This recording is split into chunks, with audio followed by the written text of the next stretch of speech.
Cricket ಅಂತಿದ್ದಂಗೆ ನಮ್ಗೆ ನೋಡಿ ಕೆಲವೊಂದು ವೇದಿಕೆಗಳು ಹೆಂಗೆ ಸೃಷ್ಟಿ ಆಗುತ್ತೆ ಅಂತಂತಂದರೆ, ನನಗೆ ಗೊತ್ತಿರೋ ಹಾಗೆ ಭಾರತದಲ್ಲಿ ಕ್ರಿಕೆಟ್ ಗೊತ್ತಿಲ್ಲದೆ ಇರುವಂಥ, ಕ್ರಿಕೆಟ್ ಪ್ರೇಮಿ ಅಲ್ಲದೆ ಇರುವಂಥ ವ್ಯಕ್ತಿ ಸಿಗೋದಕ್ಕೆ ಸಾಧ್ಯನೇ ಇಲ್ಲ.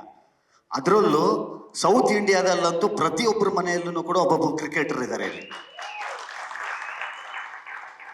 ನನಗೆ ಒಂದು ಥರದಲ್ಲಿ ಹೆಮ್ಮೆ, ಇನ್ನೊಂದು ಥರದಲ್ಲಿ ನಿಮ್ಮನ್ನೆಲ್ಲ ನೋಡಿದ್ರೆ ಏನೋ ಒಂಥರ ಬೇಜಾರ್ರಿ ನನಗೆ. ಯಾಕೆ ಅಂತ ಕೇಳಿ ಹೇಳ್ತೀನಿ. ನನಗೆ ಕ್ರಿಕೆಟ್ ಬರೋಲ್ಲ, ಆಯಿತಾ? ನಾನು ಕ್ರಿಕೆಟ್ ಕಲ್ತಿಲ್ಲ.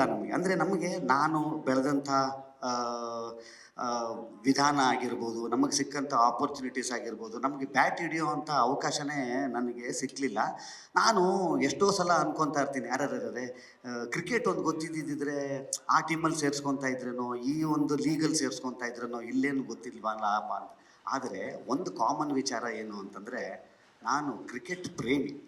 ಸೊ ಕ್ರಿಕೆಟ್ ಪ್ರೇಮಿ ಆಗಿರೋದ್ರಿಂದ ಈ ಥರದ ವೇದಿಕೆಗಳು ನನಗೆ ಸಿಗ್ತಾನೇ ಇರುತ್ತೆ ರೀ. ಇದು ನಮಗೆ ಅಂತಂದರೆ ಈ ಮಣ್ಣಿಗೆ ಇರೋವಂಥ ಗುಣ ಏನು ಅಂತಂದರೆ, ಇಲ್ಲಿ ಹುಟ್ಟಿದವ್ರಿಗೆ ಇರೋವಂಥದ್ದು ಗುಣ ಏನು ಅಂತಂತಂದರೆ, ಕ್ರಿಕೆಟನ್ನು ಬಲ್ಲಂಥವ್ರು, ಕ್ರಿಕೆಟನ್ನು ಗೊತ್ತಿರೋ ಅಂಥವ್ರು ಭಾಳ ಬೇಗ ಜಲ್ಲಾಗ್ಬಿಡ್ತಾರೆ ಅಂತ ಅನ್ನೋ ಅಂಥದಕ್ಕೆ ಇಲ್ಲಿ ನೋಡಿ, ಇಲ್ಲಿ ಸೇರ್ಕೊಂಡಿದ್ದೀರಲ್ಲ 6 ರಾಜ್ಯದವರು. ಈ 6 ರಾಜ್ಯದವರನ್ನ ಒಂದೇ ವೇದಿಕೆಯಲ್ಲಿ ಒಂದೇ ಜಾಗದಲ್ಲಿ ಒಗ್ಗೂಡಿಸೋ ಅಂಥ ಒಂದು ಶಕ್ತಿ ಇದೆ ಅಂತ ಅನ್ನೋದಾದರೆ ಅದು ಕ್ರಿಕೆಟ್ಗಿದೆ. ಇವತ್ತು ಇಷ್ಟು ಜನ ಇಲ್ಲಿ ಸೇರ್ಕೊಂಡಿದ್ದೀವಿ, ಬೇರೆ ಬೇರೆ ರಾಜ್ಯದವರು ಇಲ್ಲಿ ಸೇರ್ಕೊಂಡಿದ್ದೀವಿ ಅಂತ ಅನ್ನುವಂಥದ್ದಾದರೆ ಅದು ಅಷ್ಟು ಕ್ರೆಡಿಟ್ಸು ಈ ಒಂದು ಲೀಗನ್ನು ಆಯೋಜಿಸ್ತಾ ಇರೋವಂಥ SBPL ಅವರಿಗೆ ಸೇರಬೇಕು. ಅದರ ಮುಂಚೂಣಿಯನ್ನು ವಹಿಸ್ಕೊಂಡಿರುವಂಥ, ಅದರ ಆಯೋಜಕರಾಗಿರುವಂಥದ್ದು, ಪ್ರಾಯೋಜಕರಾಗಿರುವಂಥದ್ದು ನಮ್ಮ ಯಾಸೀನ್ ಭಾಯ್ ಅವರು ಇಲ್ಲಿದ್ದಾರೆ, ಮತ್ತು ಅಮಿತ್ ಅವರಿದ್ದಾರೆ. ಒಂದು ದೊಡ್ಡ ಚಪ್ಪಾಳೆ ಅವರಿಗೆ. ಯಾಕಂತಂದರೆ ನಾವು ಆಡುವಂಥ ವಿಚಾರ, ನೋಡುವಂಥ ವಿಚಾರ ಬೇರೆ, ಆದರೆ ಒಂದು ವೇದಿಕೆನ ಸೃಷ್ಟಿ ಮಾಡಿಕೊಡೋ ಅಂಥದ್ದಿದೆ, ಗೊತ್ತಾ? ಸೊ ಈ ವೇದಿಕೆನ ಸೃಷ್ಟಿ ಮಾಡಿಕೊಟ್ಟಿರುವಂಥ SBPLನ ಆಯೋಜಕರು, ಪ್ರಾಯೋಜಕರಾಗಿರೋಂಥ ಇವರಿಬ್ಬರಿಗೇ ಸೇರಬೇಕಾಗಿರುವಂಥದ್ದು. ನಾನು ಖಂಡಿತವಾಗ್ಲೂ ಕ್ಯಾಪ್ಟನ್ಶಿಪ್ ಅಂತನ್ನುವಂಥದ್ದು, ಇದರ ಆರ್ಗನೈಸರ್ಸ್ ಅಂತನ್ನುವಂಥದ್ದಾಗಿರೋದು ಎಲ್ಲನೂ ಒಳಗೊಂಡಿರುವಂಥ ಇಬ್ಬರು ಗಾಡ್ ಫಾದರ್ಸ್ ಬೇಕು ಅಂತ ಅನ್ನೋದಕ್ಕೆ ಈ ವೇದಿಕೆ ಸೃಷ್ಟಿಯಾಗಿದೆ. ನಾನು ಅವಾಗಲೇ ಹೇಳ್ತಾ ಇದ್ದೆ, ಇಲ್ಲಿ ಸೇರ್ಕೊಂಡಿರುವಂಥ ಒಂದು ಇಷ್ಟು ಘಟಾನುಘಟೆಗಳಿ ಜನಗಳಿದ್ದಾರೆ, ಗೊತ್ತಾ? ನಾನು ಖಂಡಿತವಾಗ್ಲೂ ಇದನ್ನು ನಾನೇ ಸಾಕ್ಷಿ. ಇದಕ್ಕೆ ಇಲ್ಲಿ ಹಿಂದ್ಗಡೆ ಎಷ್ಟು ಜನ ಇದ್ದಾರಲ್ಲ, ಇವರು ಎಲ್ಲೆಲ್ಲಿದ್ದಾರೆ ಅಲ್ಲಲ್ಲಿ ಎಲ್ಲ ಕಾರ್ಯಕ್ರಮಗಳು ಯಶಸ್ಸಾಗಿದೆ.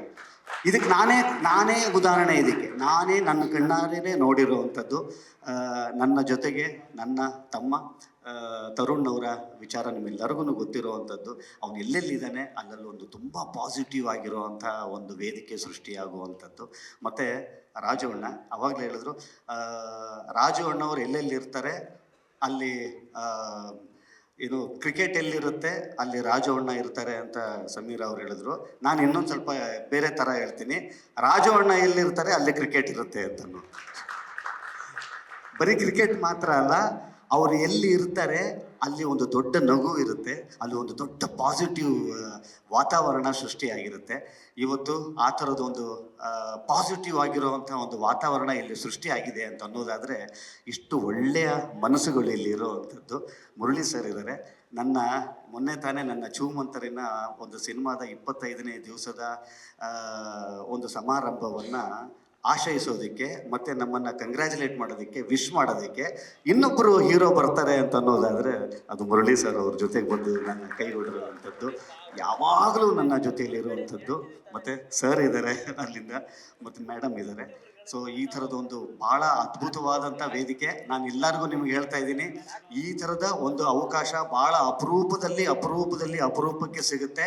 ಖಂಡಿತವಾಗ್ಲೂ ಭಾಳ ಚೆನ್ನಾಗಿ ಇದನ್ನು ಉಪಯೋಗಿಸ್ಕೊಳ್ಳಿ ಅಂತ ಹೇಳ್ತಾ, ಒಂದು ಒಳ್ಳೆಯ ಉದ್ದೇಶದಲ್ಲಿ ಶುರು ಆಗಿರುವಂಥ SBPL ನನ್ನ ಆಶಯ ಇಷ್ಟೇ, SBPL ಮುಂದಿನ ದಿವಸಗಳಲ್ಲಿ ಒಂದು IPL ರೇಂಜಿಗೆ ಬೆಳೆಯುವಂಥ ಒಂದು ಲೀಗ್ ಇದಾಗಲಿ ಅಂತ ಹೇಳ್ತಾ ಆಲ್ ದಿ ಬೆಸ್ಟ್. ಇವತ್ತೊಂದು ಒಳ್ಳೆಯ ಸಮಾರಂಭಕ್ಕೆ ನನ್ನನ್ನು ಸಾಕ್ಷಿಯನ್ನಾಗಿ ಮಾಡಿದಿರಿ. ಈ ಒಂದು ವೇದಿಕೆ ನನಗೆ ಸೃಷ್ಟಿ ಮಾಡಿಕೊಟ್ಟದ್ದಕ್ಕೆ ಈ ಒಂದು ತಂಡಕ್ಕೆ ನಾನು ಅಭಿನಂದಿಸ್ತೀನಿ. ಮತ್ತು ಇಲ್ಲಿ ಬಂದಿರುವಂಥವ್ರು ಎಲ್ಲರಿಗೂ ಕೂಡ ಒಳ್ಳೆಯದಾಗಲಿ. ನನಗೆ ಇಲ್ಲಿ ಯಾರ ಮೇಲೆ ಯಾರು ಏನು ಅಂತ ಅನ್ನೋವಂಥದ್ದೆಲ್ಲ, ನನಗಿವತ್ತು ಇಲ್ಲಿ ವೈಟ್ ಡ್ರೆಸ್ ಹಾಕ್ಕೊಂಡು ಇಲ್ಲಿ ಆಟ ಆಡೋದಕ್ಕೆ ನಿಂತ್ಕೊಂಡಿರುವಂಥ ಪ್ಲೇಯರ್ಸ್ ಇದ್ದೀರಲ್ಲ, ನನಗೆ ಕಾಣಿಸ್ತಾ ಇರೋದಿಷ್ಟೇ, ನೀವೆಲ್ಲರೂ ವಿನ್ನರ್ಸೇ ರೀ. ಇಲ್ಲಿ ಬಂದು ಇಲ್ಲಿ ಪಾರ್ಟಿಸಿಪೇಟ್ ಮಾಡ್ತಿದ್ದೀರಿ ಅಂತಂದರೆ ಈ ಒಂದು ಲೀಗಲ್ಲಿ ಪಾರ್ಟಿಸಿಪೇಟ್ ಮಾಡೋವಂಥವ್ರು ಎಲ್ಲರೂ ನನಗೆ ವಿನ್ನರ್ಸ್ ಥರನೇ ಕಾಣ್ತಾ ಇದ್ದೀರಾ. ಭಗವಂತ ನಿಮ್ಮೆಲ್ಲರಿಗೂ ಕೂಡ ಆಯುಷು, ಆರೋಗ್ಯ, ಸಕ್ಸಸ್ ಎಲ್ಲನೂ ಕೊಡಲಿ ಅಂತ ಹೇಳ್ತಾ ಮತ್ತೊಮ್ಮೆ ನನ್ನ 2 ಮಾತನ್ನು ಮುಗಿಸ್ತೀನಿ. ಜೈ ಹಿಂದ್, ಜೈ ಕರ್ನಾಟಕ. Thank you. ಲೇಟೆಸ್ಟ್ ಹಾಗೂ ಇಂಟ್ರೆಸ್ಟಿಂಗ್ ಸುದ್ದಿಗಳಿಗಾಗಿ ಬಾಸ್ ಟಿವಿ ಕನ್ನಡ ಚಾನೆಲ್ನ ಸಬ್ಸ್ಕ್ರೈಬ್ ಮಾಡಿ. ಹಾಗೆಯೇ ಬೆಲ್ ಐಕಾನ್ ಪ್ರೆಸ್ ಮಾಡಿ. ಇದರ ಜೊತೆಗೆ ಫೇಸ್ಬುಕ್, ಇನ್ಸ್ಟಾಗ್ರಾಮ್, ಎಕ್ಸ್ನಲ್ಲೂ ಮಿಸ್ ಮಾಡದೆ ಫಾಲೋ ಮಾಡಿ.